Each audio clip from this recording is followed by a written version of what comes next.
कल minor of A I जी की चर्चा किए थे। Minor of A I ji equal to क्या लिखा था, is sub determinant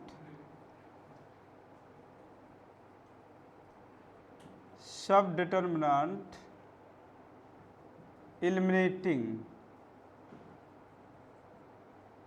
ith row and jth column.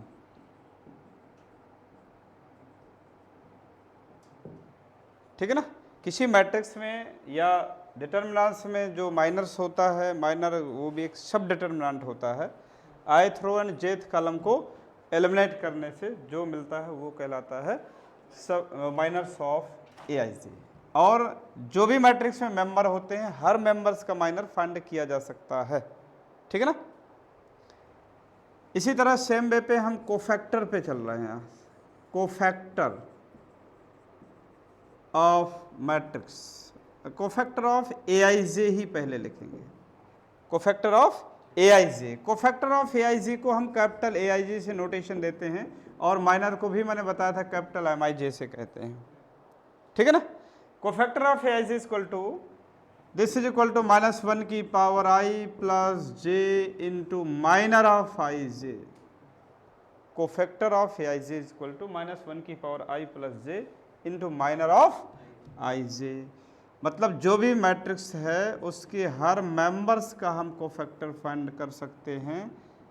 जैसे मान लिए A11, A12, A13, A21, A22, 23, A31, 32, A33। ठीक है ना, हम कहते हैं इसका कोफैक्टर हमें चाहिए, कोफैक्टर ऑफ A32, इसका कोफैक्टर चाहना है। क्या बनेगा, -1 की पावर 3 + 2 इंटू माइनर ऑफ 3 2, ये माइनस बनेगा चूंकि इसकी पावर से ऑड नंबर हो जाएगी तो माइनस हो जाएगा। और ये माइनस जो भी होता है तो ith रो और jth कॉलम को एलिमिनेट करने से सब डिटर्मिनेंट होता है, यानी थर्ड रो और सेकंड कॉलम को एलिमिनेट कर देंगे। ये थर्ड रो हो गया, ये सेकंड कॉलम एलिमिनेट हो गया, तो क्या मिलेगा, A11, A13 और A21, A23, ये कोफैक्टर ऑफ A32 हो गया। इसी तरह हर मेंबर्स का हम कोफैक्टर फाइंड कर सकते हैं। A11 का कोफैक्टर फाइंड कर सकते हैं, A12 का, A13 का, A21 का, A22, A23, A31, A32, A33, सारे कोफैक्टर फाइंड किए जा सकते हैं। ठीक है ना, इसमें कोई दिक्कत, ये तो क्लियर है ना। कोफैक्टर भी हम हर मेंबर्स का बना सकते हैं, और जब सारे मेंबर्स का हम कोफैक्टर बना सकते हैं तो फिर हमें इसी पर एक कोफैक्टर मैट्रिक्स पर भी विचार करना है। कोफैक्टर मैट्रिक्स भी कहते हैं। ये तो हर मेंबर्स का कोफैक्टर है, cofactor of any A I जी हमने फाइंड किया था। ठीक है ना, कोफैक्टर मैट्रिक्स क्या होती है, कोफैक्टर मैट्रिक्स जो होती है सभी कोफैक्टर से जो मैट्रिक्स कंप्लीट करते हैं वो कोफैक्टर मैट्रिक्स कहलाती है। Cofactor matrix, cofactor matrix let A is equal to, हमने कोई एक मैट्रिक्स ले लिया, A11, A12, A1n, A21, A22, A2n, AN1, AN2, ANn, ये हमने एक n क्रॉस n की मैट्रिक्स कंसीडर कर लिया।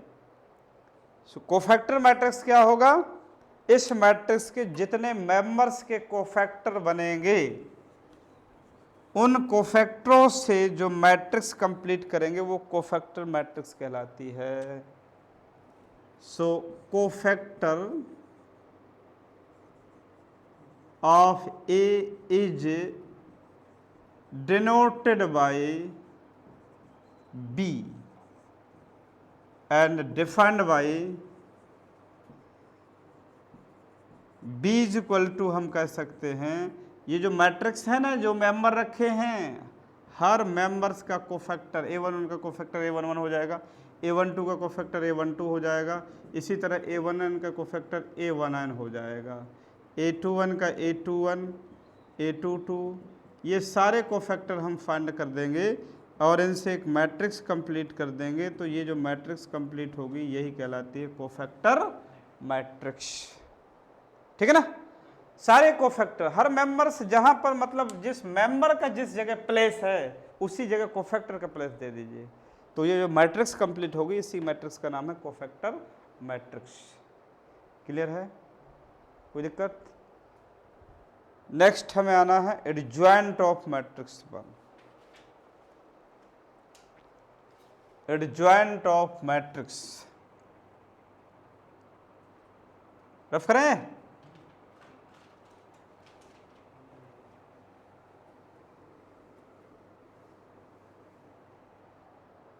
Adjoint of matrix,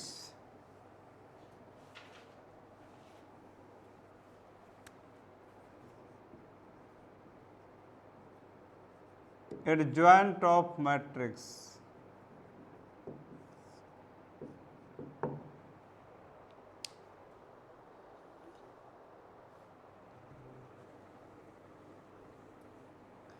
adjoint of matrix is the transpose of the cofactor matrix. Adjoint of matrix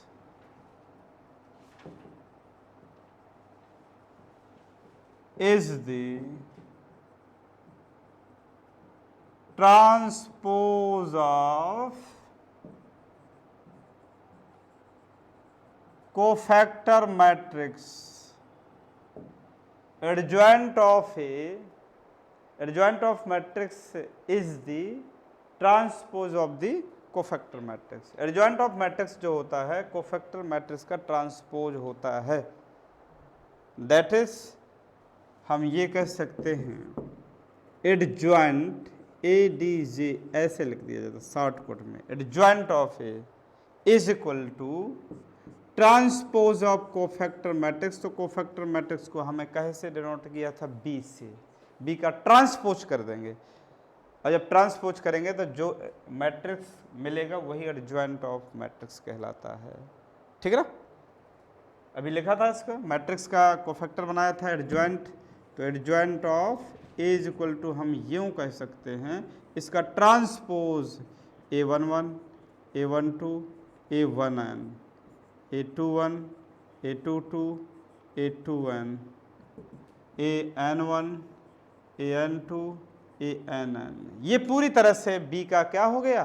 transpose हो गया। तो यही कहलाता है एडजॉइंट ऑफ A।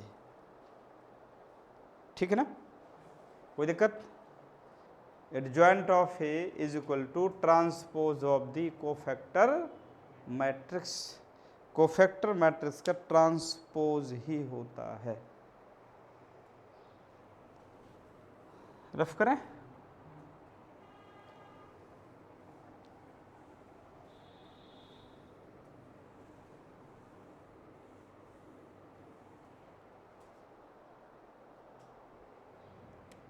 अब फिर देखिए जरा,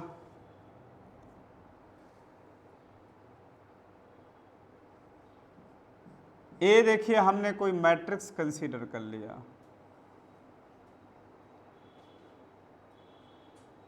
जनरली मैट्रिक्स एन ऑर्डर पर ही विचार करते हैं।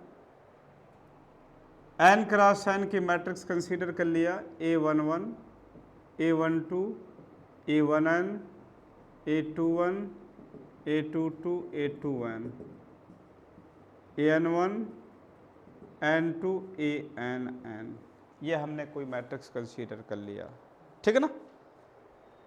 अब इसमें से आपको दो प्रॉपर्टी याद रखना है। फर्स्ट प्रॉपर्टी ये कहती है कि यदि ये मैट्रिक्स है आपका, इसके किसी भी रो के मेंबर्स कंसीडर कर लें और जो मेंबर कंसीडर कर लें सेम उसी के कोफैक्टर से जो प्रोडक्ट का सम होता है वो इस मैट्रिक्स के डिटर्मिनेंट्स के इक्वल होता है। ठीक है ना।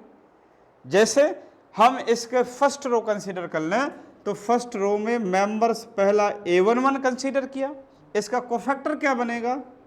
A11, दूसरा मेंबर A12 कोफैक्टर भी A12, तीसरा मेंबर A13 कोफैक्टर A13, और ऐसे करते करते लास्ट में पहुंच जाएंगे A1n और कोफैक्टर 1n।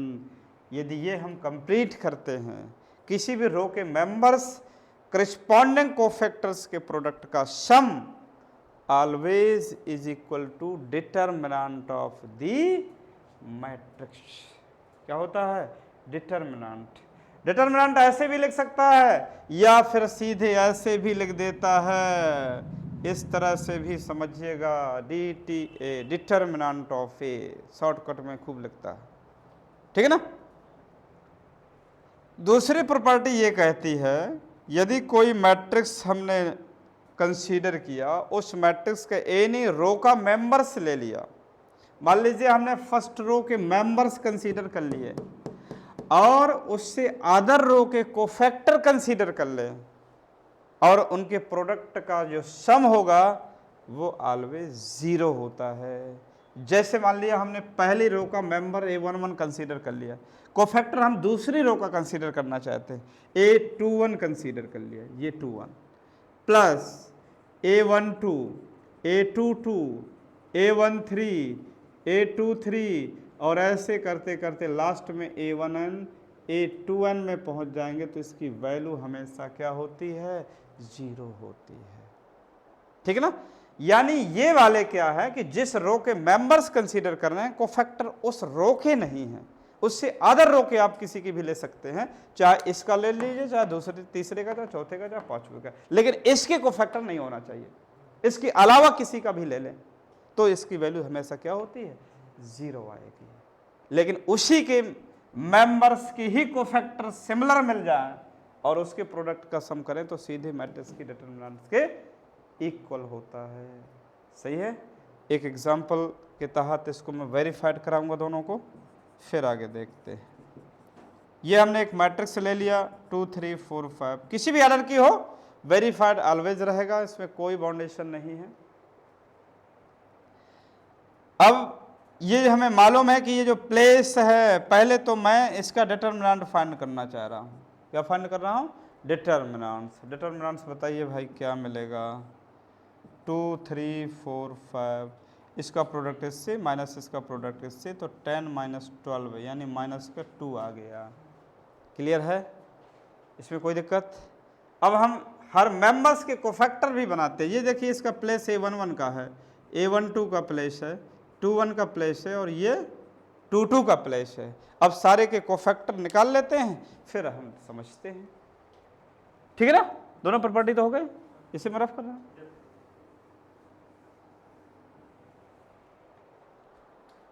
इसमें इसके मेंबर्स, इसका कोफैक्टर ले लें A11। A11 इक्वल टू क्या होता है? -1 की पावर 1 + 1, और माइनर ऑफ A11 यानी फर्स्ट रो और फर्स्ट कॉलम गैप कर देंगे तो -5 आ जाएगा, यानी +5 हो जाएगा। क्लियर है? A12 -1 की पावर 1 + 2, और फर्स्ट रो सेकेंड कॉलम को गैप कर देंगे तो ये 4 हो जाएगा, और ये -4 आ जाएगा।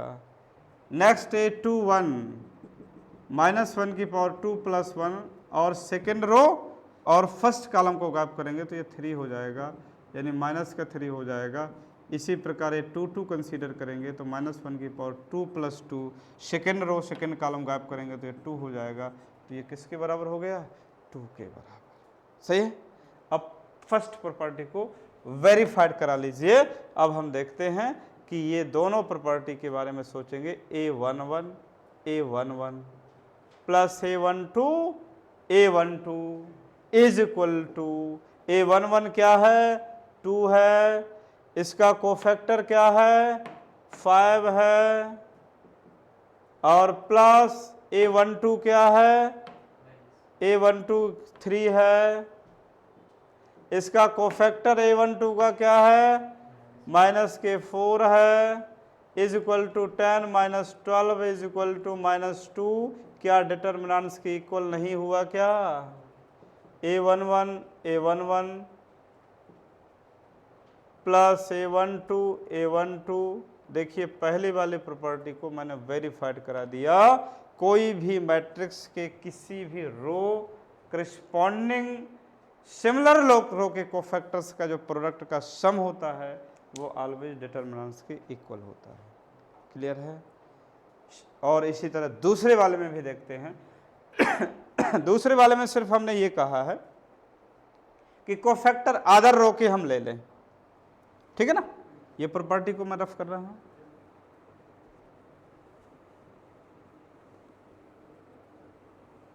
दूसरी को भी वेरीफाइड करते हैं, A11 एंड A11 हम मेंबर इसी के ले रहे हैं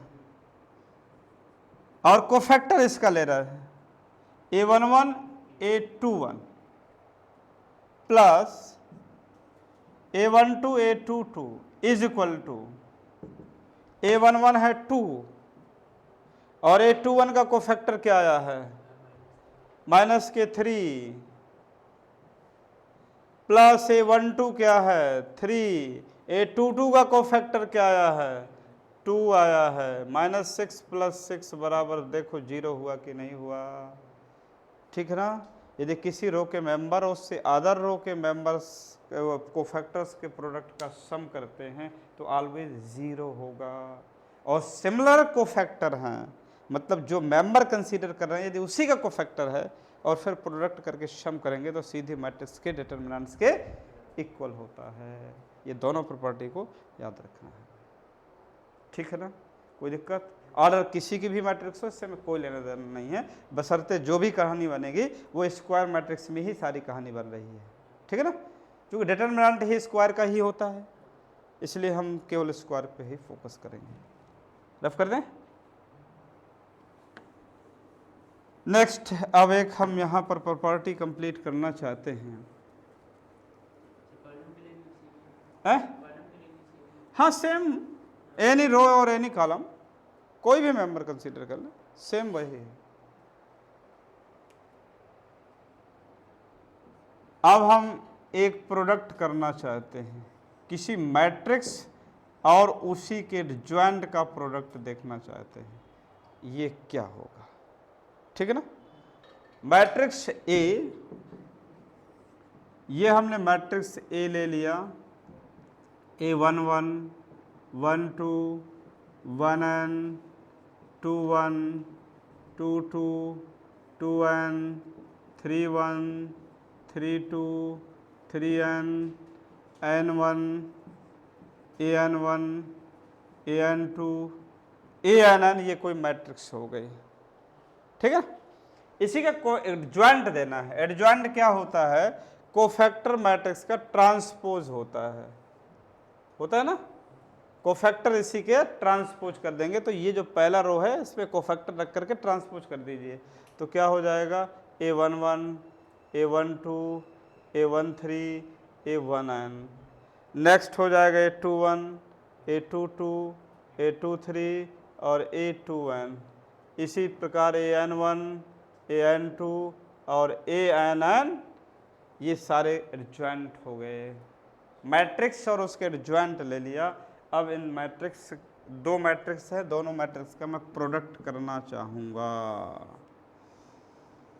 क्या करना है? प्रोडक्ट करना है।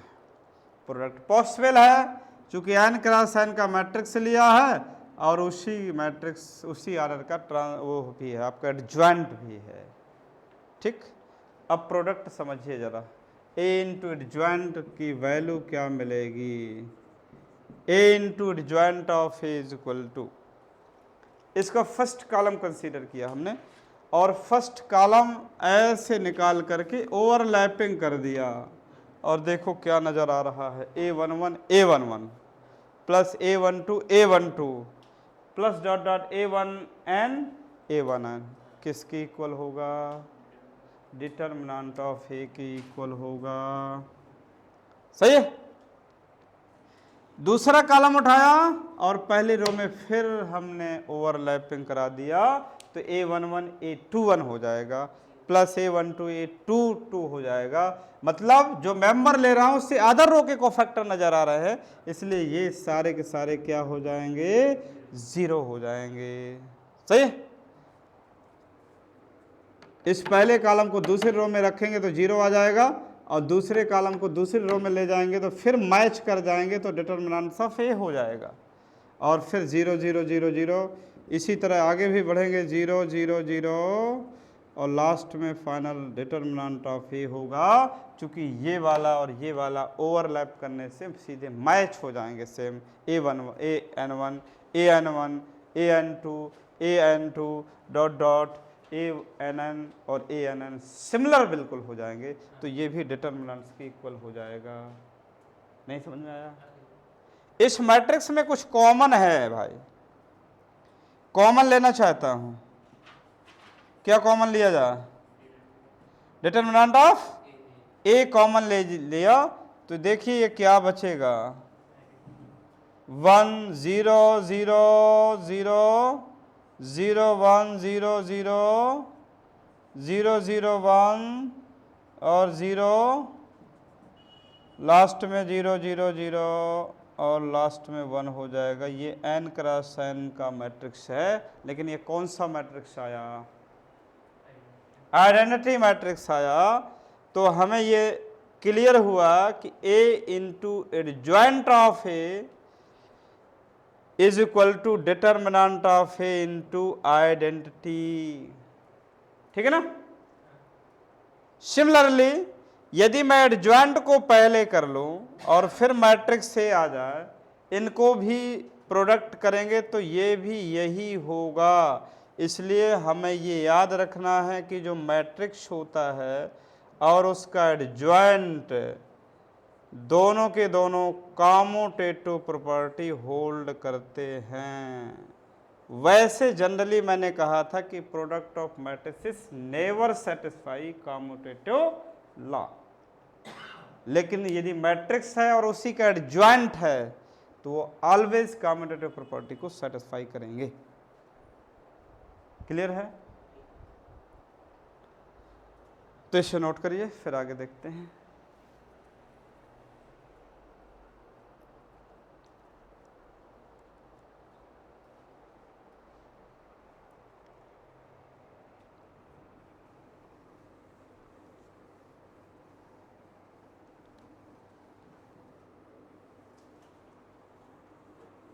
मैट्रिक्स और adjoint of matrix are satisfy commutative properties.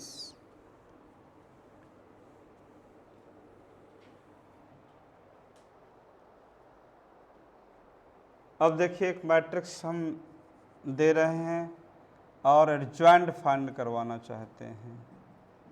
A is equal to 1 3 और 4 5, 1 3 4 5, find adjoint of A. Adjoint of A find करना है। एडजॉइंट ऑफ ए फाइंड करने के लिए सबसे पहले क्या फाइंड करेंगे? कोफैक्टर मैट्रिक्स फाइंड करेंगे। क्या फाइंड करेंगे? Cofactor matrix. और कोफैक्टर मैट्रिक्स फाइंड करने के लिए पहले हर मेंबर्स का कोफैक्टर फाइंड करेंगे, ठीक है ना। जैसे ये वाला पहला मेंबर A11 प्लेस का है, A12 प्लेस का, A21 प्लेस का और A22 प्लेस का। तो पहले हम A11 ही कोफैक्टर निकाल लेते हैं। A11 इक्वल टू क्या हो जाएगा? -1 की power 1 + 1 into minor of 1 1। First row first column को गायब करेंगे तो फर्स्ट रो फर्स्ट कॉलम गायब करेंगे तो क्या मिलेगा?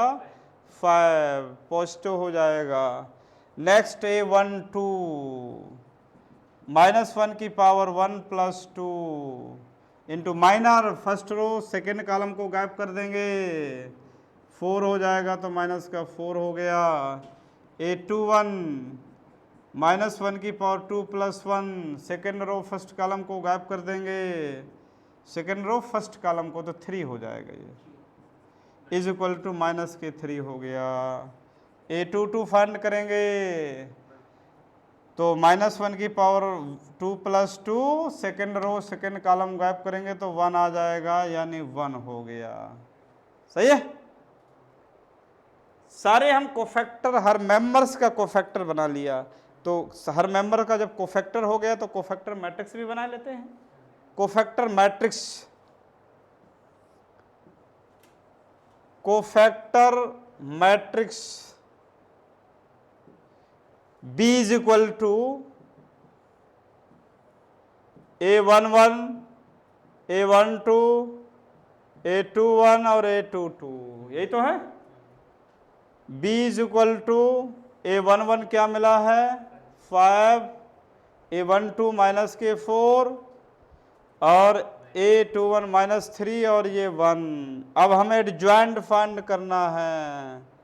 एडजॉइंट ऑफ ए बराबर transpose of the cofactor matrix, इसका ट्रांसपोज कर दीजिए तो ये हो जाएगा 5 माइनस के 4 माइनस 3 1, ये क्या हो गया एडजॉइंट ऑफ मैट्रिक्स हो गया। क्लियर है। लेकिन एक चीज आप याद रखिएगा कि यदि दो ऑर्डर का एडजॉइंट आपको कहीं भी फाइंड करना है तो देखिए हम एक लाइन में रिजल्ट देंगे। टू ऑर्डर का कोई भी मैट्रिक्स का हमें एडजॉइंट फाइंड करना है, ओनली टू ऑर्डर की बात कर रहा हूं, तो हम डायरेक्ट रिजल्ट ले लेंगे। केवल मैट्रिक्स को आपको देखना है कि मैट्रिक्स क्या है। मैट्रिक्स जो भी लिखी है सबसे पहला काम यह है कि मैट्रिक्स के प्रिंसिपल डायगोनल को इंटरचेंज कर दो। क्या करना है प्रिंसिपल डायगोनल, ये जो है इसे आप ऐसे बदल दीजिए तो 5 इधर हो जाएगा और 1 इधर हो जाएगा, और जो नॉन प्रिंसिपल डायगोनल बचा है उसमें माइनस साइन यूज कर देना है। क्या कर देना है, इसमें केवल माइनस साइन लगा देंगे तो माइनस का 3 माइनस का 4, और चेक करके देख लीजिए दोनों में क्या अंतर है, वही तो है। तो दो ऑर्डर का एडजॉइंट यदि हमें फाइंड करना है तो वो एक ही लाइन में हम दे सकते हैं, ठीक है ना। प्रिंसिपल डायगोनल को इंटरचेंज करेंगे और नॉन प्रिंसिपल डायगोनल में माइनस साइन यूज कर देंगे तो सीधे दो ऑर्डर का एडजॉइंट मिलेगा। ठीक, नेक्स्ट आगे देखते हैं।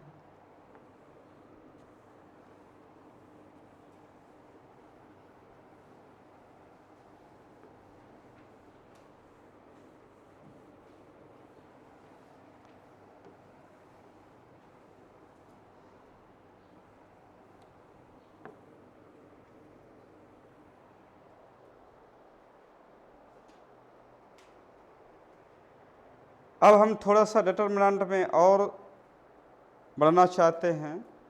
If A and B are two square matrix of same order, if A and B are two matrices of two square matrices, यहां स्क्वायर शब्द और लगा दीजिए। If A and B are two square matrices of same order,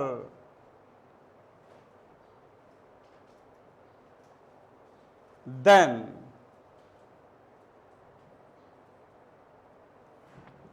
determinant of A B is equal to होता है determinant of A into determinant of B.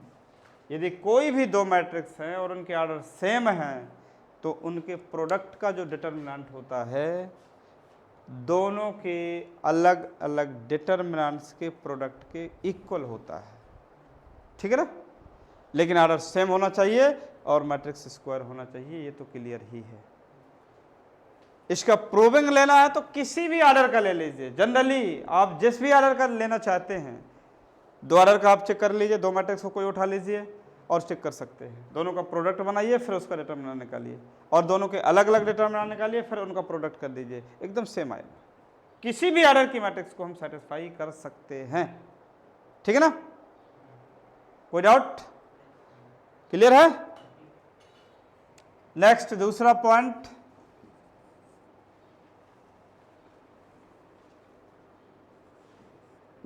If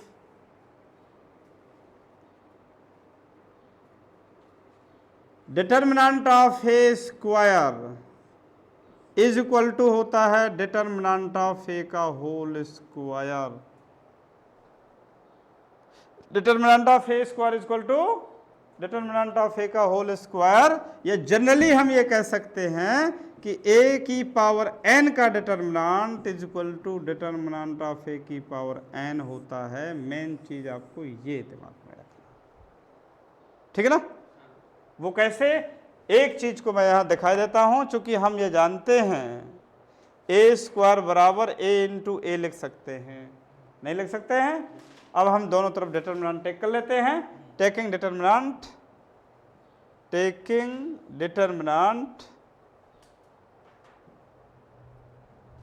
both side, so determinant of A square is equal to determinant of A, यानी यहां पर मैं इसका use कर सकता हूं। डिटर्मिनेंट ऑफ ए भी बराबर determinant of A determinant of B होता है, तो इसको लिख सकते हैं determinant of A into determinant of A, या this is equal to determinant of A का होल स्क्वायर। और जैसे ये 2 ऑर्डर के लिए लागू हो गया ना, इसी तरह 3 ऑर्डर के लिए भी निकाल सकते हैं, 4 ऑर्डर के लिए भी, 5 ऑर्डर के लिए भी। इसलिए इसको जनरलाइज्ड कर सकते हैं। ए की पावर एन का जो डिटर्मिनेंट होता है, डिटर्मिनेंट ऑफ ए की पावर एन की इक्वल होता है। नहीं समझ में आया, ठीक है ना। इन सब को दिमाग में रखना भाई, इन सब को हमें यूज करना पड़ता है। रफ कर दे। नेक्स्ट थर्ड नंबर डालिए।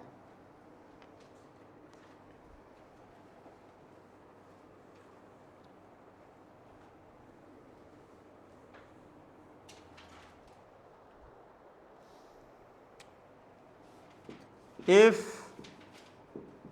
A be any square matrix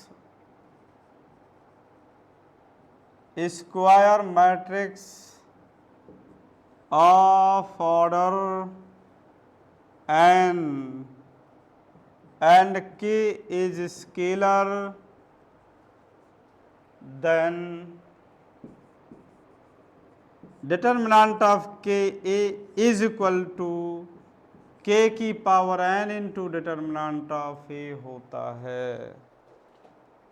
ए कोई भी स्क्वायर मैट्रिक्स है ऑर्डर एन की, और के कोई हमने स्केलर क्वांटिटी कंसीडर कर लिया, तो then K into determinant of K into A is equal to K का power N determinant of A, ठीक है ना।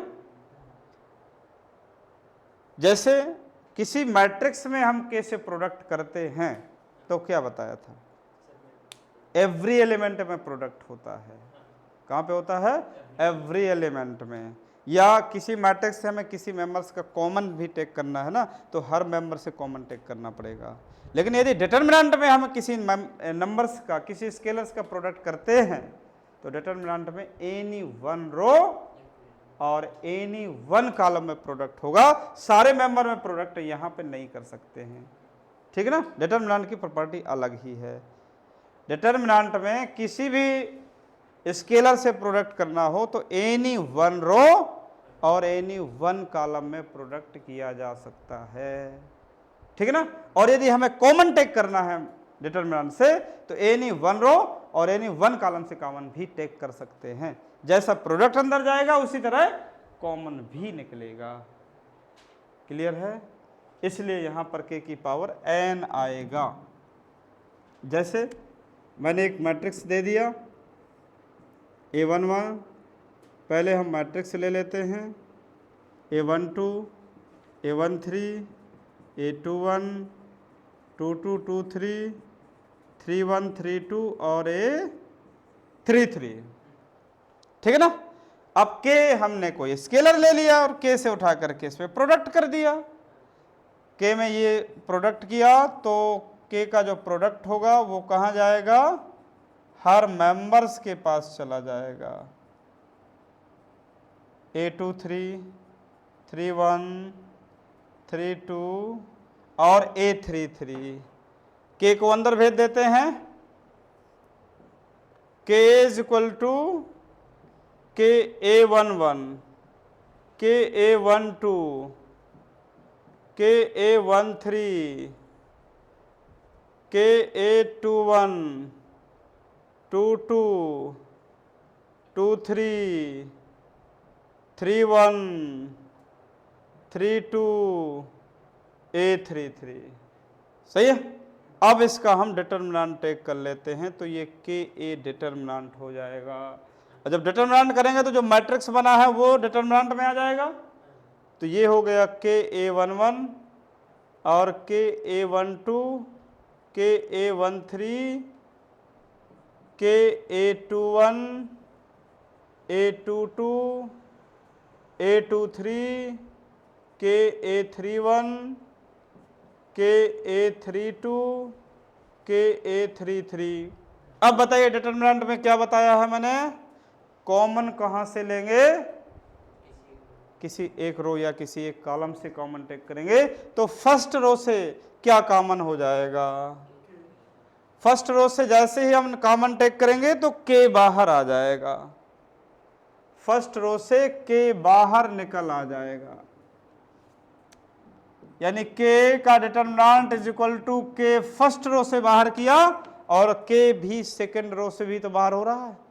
K की वैल्यू सेकेंड रो से भी लाए और K की वैल्यू थर्ड रो से भी लाए, तो ये जो हमें मिलेगा A11, A12, 13, 21, 22, 23, A31, A32, A33, क्या K की पावर 3 नहीं बना और ये डिटर्मिनेंट ऑफ A नहीं बना और मैट्रिक्स का ऑर्डर 3 ही तो है। तो जिस ऑर्डर का मैट्रिक्स है K में वही पावर लग जाएगी कि A का डिटर्मिनेंट बराबर K की power n into determinant of A के बराबर होगा। ठीक है ना, कोई दिक्कत, बढ़ें आगे।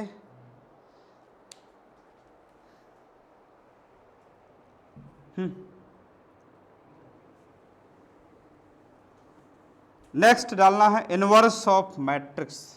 सिंगुलर और नॉन सिंगुलर बताया कि नहीं बताया भाई, नहीं बताया। तो अब हम आगे बढ़ते हैं, पहले लिखेंगे singular matrix. Singular matrix, singular matrix,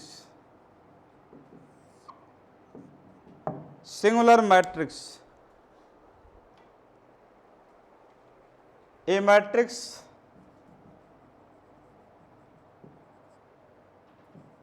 A is said to be singular if determinant of A is equal to 0। यदि किसी मैट्रिक्स का डिटर्मिनेंट 0 है तो वो सिंगुलर मैट्रिक्स कहलाएगा। सही है, जैसे हमने ये मैट्रिक्स ले लिया,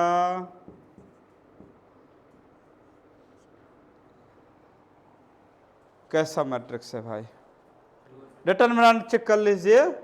डिटर्मिनेंट फाइंड करेंगे तो डिटर्मिनेंट एकदम 0 हो रहा है, 2 इन minus K 2 is equal to 0। So this matrix is the singular matrix. तो जिस मैट्रिक्स का डिटर्मिनेंट 0 होता है वो क्या होता है, सिंगुलर मैट्रिक्स होता है। नेक्स्ट है non singular, non singular matrix. ठीक है, कंक्लूड करने की कोशिश करिए, इसमें बैटरी लाल हो गई तो आप कर दीजिए फिर।